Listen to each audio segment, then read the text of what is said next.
Hey, my name is D. Grant Smith, and I help people grow love and success from within them using what I call relationship growth farming. That begins with the relationship you have with yourself.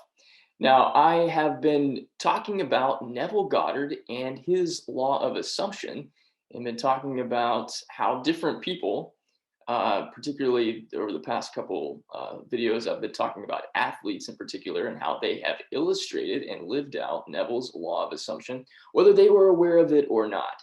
In upcoming videos, I'm going to continue talking about some different people that have actually lived out this principle.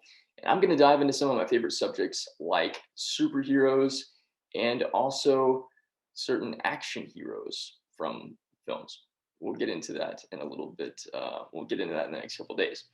Um, if you don't know much about my work or some of the things that I've produced and created, one of the big things that I help people do is grow in confidence and become the best version of themselves. That's really the main thing that I'm after. And one of the main areas that I help people with is overcoming fear of rejection and experiences from heartbreak. My own personal transformation came after experiencing the heartbreak of divorce and rejection and betrayal and all that stuff.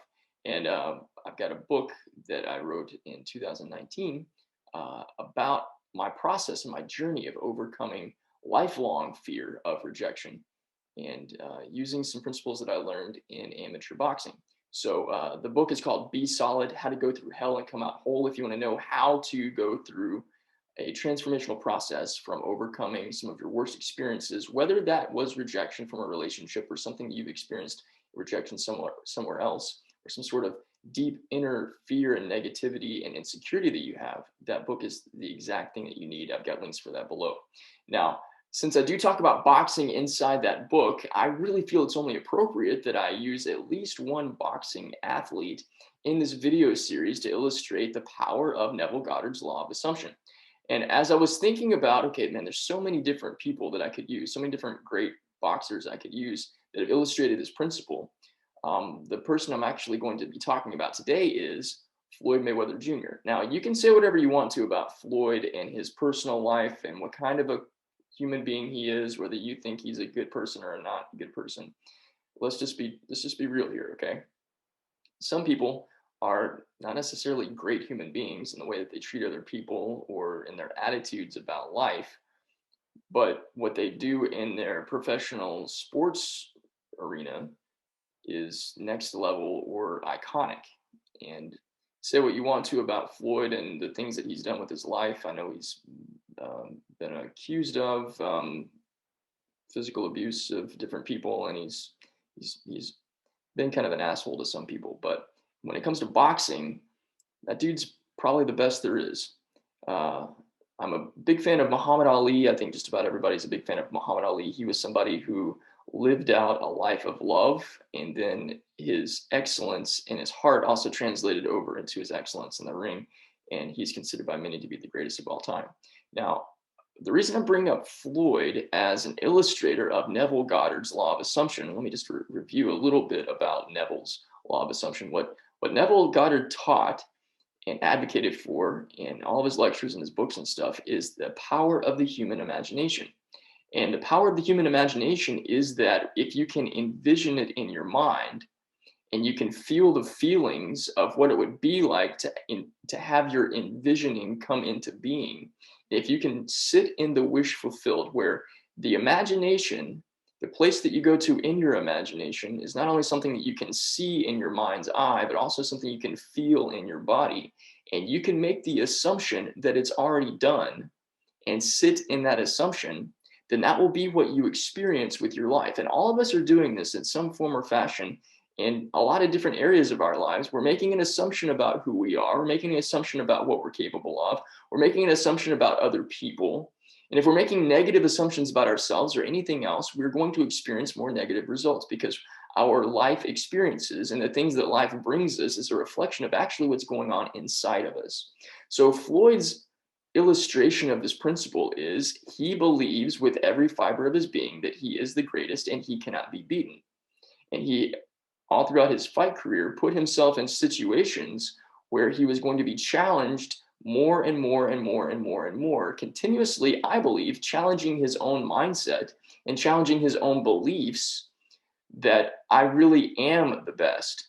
So he was somebody in, I think he's still fighting people, but he's fighting like YouTube stars or something like that now because he's 44 years old and he's not physically necessarily the same athlete that he was in his prime. However, what Floyd would do is he made himself a master of boxing technique and a master of defense. He was somebody that was really, really hard to hit.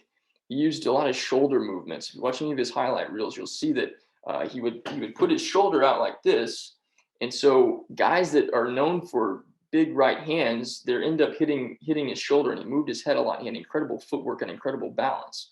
He would intentionally fight guys that were stronger than him, that were known as knockout artists. A couple of the fights that he had that illustrate this are Miguel Cotto, Sugar Shane Mosley, and I guess most recently, probably Conor McGregor. And in different moments inside these fights, there were times when, also Canelo Alvarez, there were times in his fights where he would actually take some shots and you would see his knees wobble and you'd hear the commentator say, "Oh, that really rocked him. Oh, we might see Floyd go down." We didn't, because his mindset was so strong. Here's the key, and this is something that I illustrated in my video about Michael Jordan and also in my video about Bo Jackson in their illustration of Neville Goddard's law of assumption. And what we have to do in the practical application for us to see our wish fulfilled and for us to live in the assumption of what it is that we want to come into being.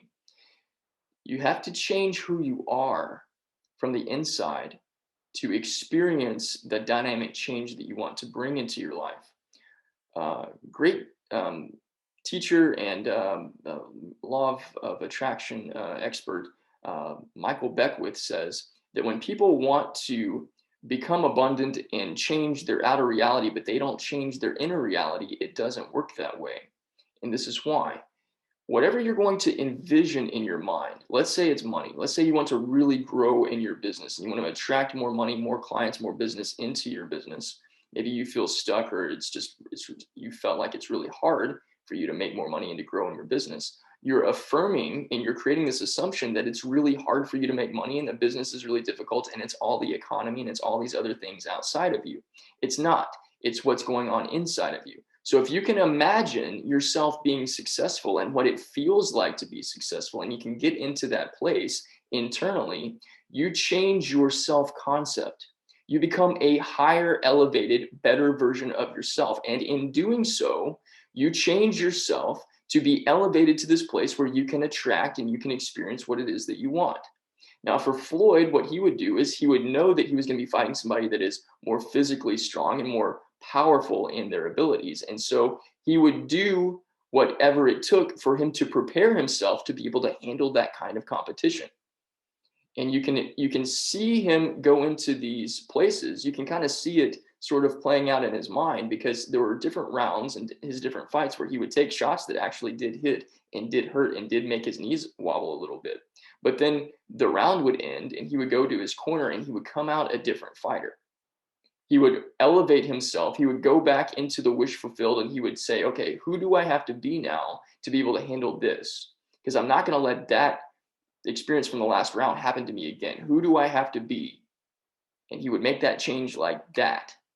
When we talk about the law of attraction, when we talk about manifesting our desires, a lot of times we believe that we have to wait a long time for our manifestation to come to us, or it's going to take a long time. It doesn't. What it does is it takes practice for us to get into the place where we assume that what we want has already happened, and we are going to naturally flow in this place spiritually and emotionally and mentally and psychologically, where we become that person that can handle what it is that we want. And we've already assumed that it's going to take place, and we have to sit in that assumption. Now, there's one big example of a fight that Floyd had with somebody who also was using, in a way, Neville Goddard's law of assumption. And so when it comes to athletics, especially in sports, both teams, if it's teams or if it's competitors, both people, both sides, believe that they're going to win. So, and they're assuming that they're going to win, that they're going to find a way to win. So, whose assumption wins?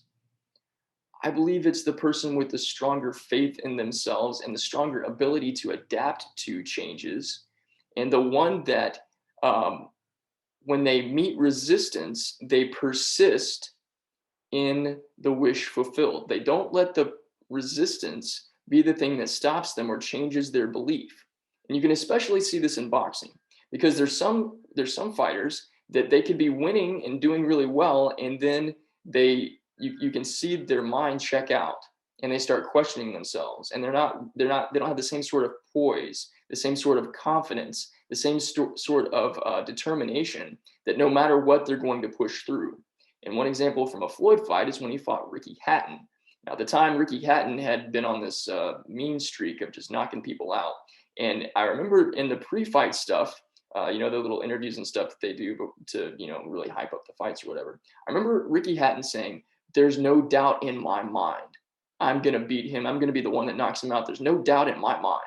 Well, that's an illustration of living from the law of assumption and choosing to believe something that he wanted to be true. Now, there was also no doubt in Floyd's mind that he was going to not only outsmart, but he was going to outclass and outbox Ricky Hatton. And that's exactly what happened. Ricky was relying only on his power. And Floyd, because he rose up to a different caliber of athlete, not only in his mindset, but he trained his body to be able to do this too. He adapted himself to be able to be somebody that after like the second or third round, Ricky couldn't touch him.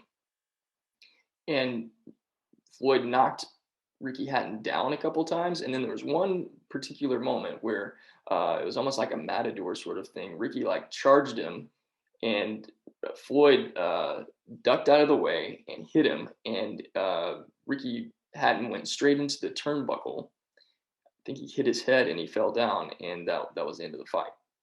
It was a pretty incredible experience. YouTube the highlights. It's pretty awesome. There are things that we can experience in our lives where maybe our assumption that we're building our desire and our dream on might conflict with something that somebody else has. So which one is going to win?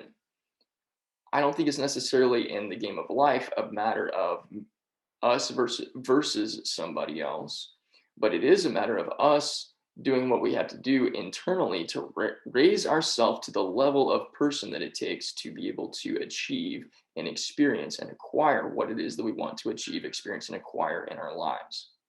And this is a matter of what I teach in growth farming. This is a matter of us choosing to go within and believe, change our beliefs, change our story, rewrite our self-concept to become the person who is able to be elevated to this new level of greatness. Become the best version of ourselves. And by the way, the best version of you is continuing to become and become and become and become every single day. It's up to you to do this work, to change your self-concept, to practice a very strong mental diet of what you're going to plant inside your head garden and inside your heart garden. What are you going to cultivate and sow in terms of your beliefs? And as you face doubts and as you face fears and as you face resistance, what are you going to do with that? Are you going to listen to the doubts and listen to the fears?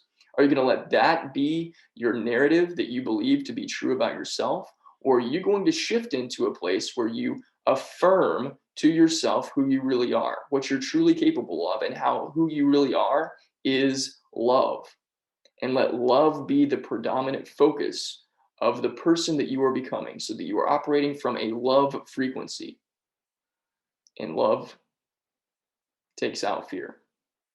I believe in you. Want more help from me? I've got all kinds of links for ways that you can not only change your self-concept and grow in confidence, that's in my confidence building course, but also how you can foster and grow more peace through the art of meditation. I also include teachings and trainings on how to incorporate journaling and mindfulness and breath work in that. It's a 21-day process, and you get a free meditation coaching session with me as a bonus for that. All that's in the link below too.